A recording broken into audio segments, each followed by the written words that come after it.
Gold trusted gold buyers. మీరు తాకట్టు పెట్టిన బంగారాన్ని విడిపించి ఈ రోజు ఉన్న మార్కెట్ ధరకు కొనబడను. సార్ మీరు అడిగిన క్లైమాక్స్ 2 వర్షన్స్ ఉన్నాయి. కంప్లీట్ సెకండ్ హాఫ్ ఇంకోటి చేశాను సార్. ఆ 2 వర్షన్స్ తీసేసి ఫస్ట్ ఈ సెకండ్ హాఫ్ కొత్త వర్షన్ అని చెప్పు బాబీ అన్నారు. స్టార్ట్ చేయగానే రవితేజ గారి పేరు చెప్పట్లా. నేను సెకండ్ హాఫ్ ఓపెన్ చేసి ఒక ఇంటర్వ్యూకి ఒక క్యారెక్టర్ వచ్చాడు సార్. సెకండ్ హాఫ్ ఓపెన్ చేసి రవి ఇది అన్నాడు. ఎందుకంటే నేను బాడీ లాంగ్వేజ్ నేను చెప్తున్నప్పుడు ఏంటంటే ఎవరి బాడీ లాంగ్వేజ్లో వాళ్ళకి నాకు తెలియకుండానే నేను అదేలే ఆ పరకాయ ప్రవేశంలాగా ఎక్కడో ట్రై చేస్తుంటా. అదే చిన్నప్పుడు స్కూల్లో అబద్ధాలు చెప్పినప్పుడు ఈ గొడవ ఉంటుంది. సో రవితేజ గారన్నా, చిరంజీవి గారన్నా, ఇప్పుడు చేయబోతున్న బాలకృష్ణ గారన్నా, ఎవరిదైనా సరే ఆ క్యారెక్టర్ తప్ప నాకు వేరే క్యారెక్టర్లు ఇంకా కనబడం. అదే you can manifest them. Ravi కదా ఇది అన్నారు. ఇది రవి కదా అన్నారు. అవును అదిరిపోయిందే, ఇప్పుడేమవుద్ది అన్నారు. టక టక టక అదిరిపోయింది, ఇదే చేస్తున్నామని అన్నారు. కంప్లీట్గా ఆ కథ షెల్ఫ్, సెకండ్ హాఫ్ షెల్ఫ్ పక్కన పెట్టాం. ఇప్పుడు రవితేజ గారికి చెప్పాలంటే అంత ఈజీ కాదు. ఎందుకంటే అప్పటిదాకా ఎప్పుడు అయినా ఒక స్టార్ హీరో అయిన తర్వాత ఎప్పుడు సపోర్టింగ్ రోల్స్ చేయలేదు. పైగా ఆయనకి నాకు ఒక గురు శిష్యుడు అంటారా, ఒక ఫాదర్ అండ్ సన్ అంటారా, ఒక మెంటర్ ఇది అంటారా, విపరీతమైన ఎమోషనల్ జర్నీ ఉంది ఆయనకి నాకు. ఎవరి విషయమైనా టక్మని తొందర పడచ్చేమో కానీ నేను పడచ్చేమో కానీ ఆయన దగ్గర అసలు పడను. ఎందుకంటే ఇవాళ కూర్చుని ఆయన ఇచ్చిన అవకాశం బాగా వర్క్ చేస్తున్నాం. నాకు ప్రొడ్యూసర్స్కి, నాకు నా రైటర్స్కి, నాకు చిరంజీవి గారికి, నాకు కోట శివ గారికి తప్ప 3 ప్రపంచాన్ని తెలియదు. అప్పుడు మీడియా వాళ్ళు రానా చేస్తున్నాడంట, ఇంకోళ్ళు ఎవరో చేస్తున్నారంట వస్తూ ఉంటాయి. ఇంకో కీలకమైన క్యారెక్టర్ ఉందంట. ఓసారి ఎవడో రవితేజ అని నెంబర్ ఆఫ్ ఆప్షన్స్ అది కూడా వేశారు, అందరు నవ్వుకున్నారు. 6 నెలల తర్వాత రవితేజ గారి దగ్గరికి వెళ్ళి కథ చెప్పడం జరిగింది.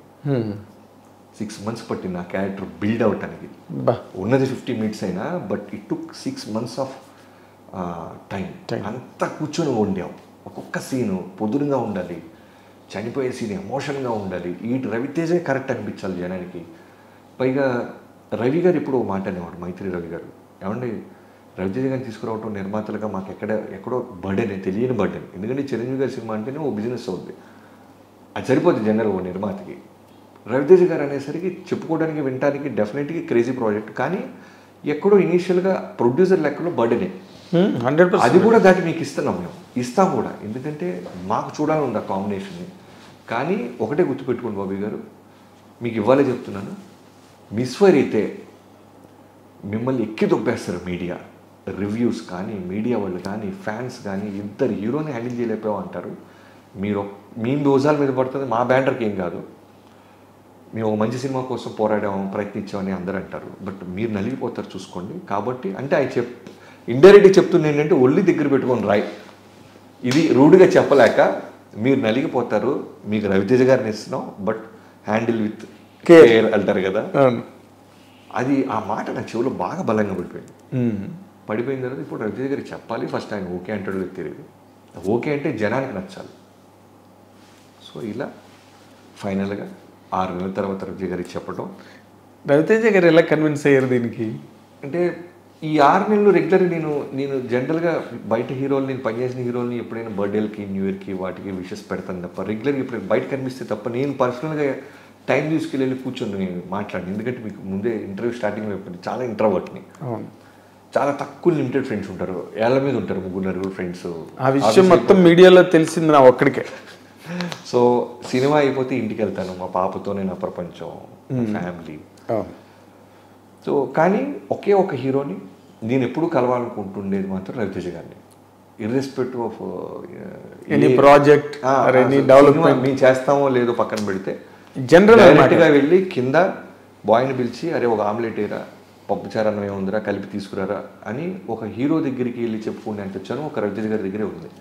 ఓకే, డైరెక్ట్గా వెళ్ళిపోవచ్చు నేను వంటగదిలోకి, అపాయింట్మెంట్ కూడా తీసుకోకర్లా. ఓకే, ఈ 6 నెలలు కలుస్తూనే ఉన్నా. లాక్డౌన్ గురించి మాట్లాడుకుంటున్నాం, వ్యాక్సిన్లు వస్తే ఆయన నేను వాళ్ళ ఫాదర్గా అందరు కలిసి వెళ్ళి వ్యాక్సిన్ వేయించుకున్నాం కలిసి. బట్ నేను ఎక్కడ క్వశ్చన్ పేపర్ లీక్ చేయట్లా.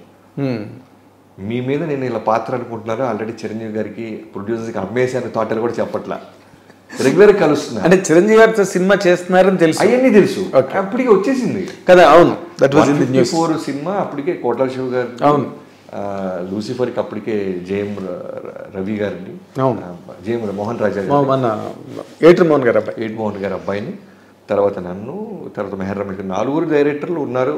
చిరంజీవి గారి లైనప్లో అని మొత్తం కోడే కూసింది ఇండస్ట్రీ మొత్తం. అవును, ఇది తెలుసు.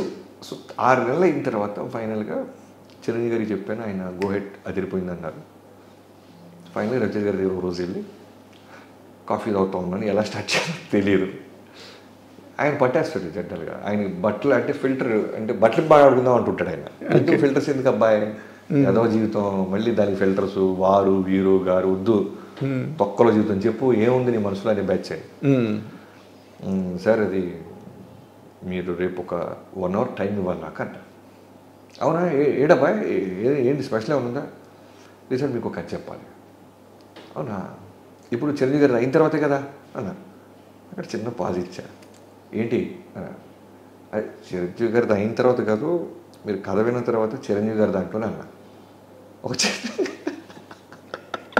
ఓ చిన్న క్యూరియాసిటీతో అలా చూశారు నాకు. నాకు అది చిరంజీవి గారి సినిమాలో నా మీద ఏమైనా అనుకుంటావా అని. అవన్నీ వద్దు సార్, నాకు టెన్షన్గా వద్దాయి. నాకు 1 hour ఇస్తే మీకు కథ చెప్తా, మీకు నచ్చితే చేదురు కానీ లేదంటే లేదు అన్న. నా గోడు వెళ్ళబోసుకుంటాను రేంజ్లో. ఎందుకంటే నాకు వేరే సెకండ్ ఆప్షన్ లేదు. మేము ఫిక్స్ అయిపోయి 6 నెలల నుంచి. అవును, చిరంజీవి గారు fix, producer fix, team fix. నేను వాళ్ళిద్దరు సినిమా నేను చూసి, మీరు చూసిన వాళ్ళ తెలివి నేను చూసేసా 6 నెలల క్రితం. అదే నీకు ఇప్పుడు చెప్తున్నా, వార్నింగ్ కూడా వచ్చేసింది.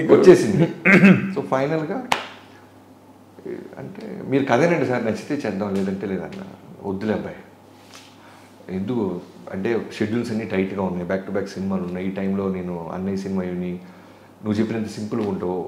నేను విని నచ్చలేదంటే మళ్ళీ అన్నయ్య దగ్గర రవి నచ్చక వదిలేశాడనే మాట నాకెందుకు.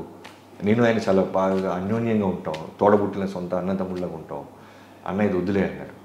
నేను వెంటనే సార్ మీరు నమ్ముతారు లేదు, నా వృత్తి మీద ఒట్టేసి చెప్తున్నా, మీరు కథ వినండి, నచ్చలేదంటే మీకు నాకే, రవి గారికి చెప్పను, నవీన్ గారికి చెప్పను, చిరంజీవి గారికి చెప్పను, నా టీం కూడా చెప్పను. ఇవాళ ఇక్కడ కలుసిన సంగతి ఎవరికి తెలియదు. నచ్చితే టాక్ ముందు తీసుకెళ్ళాను ఫర్దర్, నచ్చితే న్యూస్ అవుతుంది, నచ్చలేదంటే ఒక కాఫీ వేస్ట్ మీకు అంతే అన్నాడు. వద్దులే బాబీ, నా మాట దా నువ్వు సినిమా చేసుకురా, నీ చెప్తాగా ఎప్పుడు నువ్వు ఎప్పుడు వచ్చినా మోస్ట్ వెల్కమ్, నువ్వు కథ చెప్తే నేను చేస్తా, ఇవన్నీ వద్దులే అబ్బాయి నా మాట దా అని కింద దాకా వచ్చి కారీ పిచ్చాడు. వెళ్ళిపోయా. అయ్యో కదలట్లేదు వెళ్ళి నాకు. వెళ్ళిన ఒక 2 hours message, tomorrow 11 AM good night అని మెసేజ్ వచ్చింది. కట్ చేస్తే వెళ్ళాను, కథ చెప్పేశాను. ఇప్పుడు మీరు చూసిన పాత్ర ఆల్మోస్ట్ చిన్న చిన్న డీటెయిల్స్ తీసేస్తే ఆల్మోస్ట్ అదే వరల్డ్. నేను ఏం చేశానంటే ఫస్ట్ హాఫ్ మొత్తం రవితేజ గారు లేని ఫస్ట్ హాఫ్ మొత్తం చెప్పేశాను.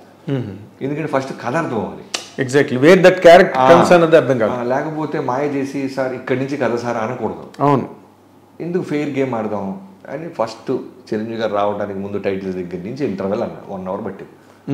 బాగున్నా బాయ్ ఫస్ట్ హాఫ్, నా పాత్ర ఇప్పుడు రాలేదు కదా, రాలేదు సరే గ్రీన్ టీ వచ్చింది తాగి ఇప్పుడు సెకండ్ హాఫ్ స్టార్ట్ చేశాను. విన్న వెంటనే ఆయన లేచి అటు ఇటు తిరుగుతూ ఒక్క పని చేయవు నువ్వు, ఒక్క పని చేయవు, నా లైనప్పుడు లేకుండా ఏంటి బాబు ఇది, బాగుంది అబ్బాయి క్యారెక్టర్ చాలా బాగుంది, అన్నయ్యతో నాకు ఎప్పటి నుంచో ఉంది చేయాలని, చాలా బాగున్నాయి.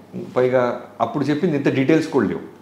తమ్ముడు కాన్ఫ్లిక్ట్ వరల్డ్ ఉంది, బట్ ఆయన తెలుసు ఫస్ట్ సినిమా నుంచి చూస్తాడు కాబట్టి డెవలప్మెంట్ నువ్వు ఎక్కడి దాకా తీసుకెళ్తావు, మనం రిలాక్స్ అయ్యాము. అవును, బేసిక్గా రైటర్ అవటం వల్ల ఏంటంటే చివరి మినిట్ దాకా ఏదో వస్తూనే ఉంటుంది, రాస్తూనే ఉంటాం. మీరు స్కూల్ డేస్లో ఎక్కువ రాయలేదు కాబట్టి ఇప్పుడు రాస్తూ ఉంటాం మనం, ఆ పగలతో ఇక్కడ తీర్చుకుంటుంటాం. సో నేను సర్లే అబ్బాయి అన్నయ్య చెప్పైతే నువ్వు ఇంకా కొంచెం వర్క్ చేసి కొంచెం చెప్తాను నేను కూడా, ఇప్పుడు నాకు చెప్పే కొన్ని రోజులు హోల్డ్ చేద్దాం, ప్రొడ్యూసర్కి బయట ఎవరికి చెప్పొద్దు అలా కొన్ని రోజులు మెల్లమెల్లగా ప్రొడ్యూసర్కి చెప్పడం, వాళ్ళు ఆనందపడటం, వాళ్ళు వెళ్ళి మాట్లాడటం, అలా చిరంజీవి గారి దగ్గరికి వెళ్ళటం, అలా రవితేజ గారు ఆన్ బోర్డ్ రావడం జరిగింది. ఓకే.